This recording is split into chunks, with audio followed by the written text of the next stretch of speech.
ഇന്ന് July 23 national broadcasting day. ആകാശവാണിയിലെ വയലും വീടും, ഇഷ്ടഗാനങ്ങളും, ഞായറാഴ്ചകളിലെ നാടകവുമെല്ലാം ഒരു നിമിഷമെങ്കിലും നമ്മുടെ ബാല്യകാലത്തെ ഉണർത്തുന്നതാണ്. 1927 ജൂലൈ 23 ബോംബെ സ്റ്റേഷനിൽ വെച്ച് ഇന്ത്യൻ ബ്രോഡ്കാസ്റ്റിംഗ് കമ്പനി ആദ്യമായി പ്രക്ഷേപണം നടത്തുന്നത്. ഇന്ത്യയുടെ ഫസ്റ്റ് ബ്രോഡ്കാസ്റ്റിംഗ്. പിന്നീട് 1930 ബ്രിട്ടീഷ് സർക്കാർ അത് ഏറ്റെടുക്കുകയും ഇന്ത്യൻ സ്റ്റേറ്റ് ബ്രോഡ്കാസ്റ്റിംഗ് സർവീസ് ആരംഭിക്കുകയും ചെയ്തു. ശേഷം 1936 ജൂൺ 8 അത് ഓൾ ഇന്ത്യ റേഡിയോ ആയി. 1957 ആകാശവാണിയും. ഒരു സ്ഥലത്ത് നിന്ന് ഒരു വലിയ ജനക്കൂട്ടത്തിലേക്ക് എല്ലാ വിവരങ്ങളും എത്തിക്കുക എന്നത് അന്നുകാലത്ത് തന്നെ അത്ഭുതപ്പെടുത്തുന്ന കാര്യമായിരുന്നു.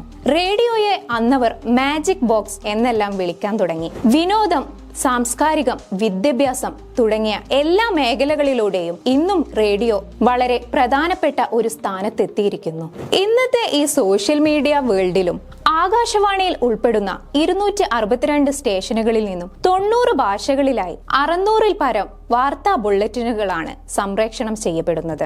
അതുപോലെ തന്നെ മൻ കി ബാത്ത് പോലെയുള്ള പ്രോഗ്രാമുകൾ സംപ്രേക്ഷണം ചെയ്തുകൊണ്ട് റേഡിയോ അതിന്റെ പ്രാധാന്യം ഇന്നും സമൂഹത്തിൽ നിലനിർത്തുന്നു.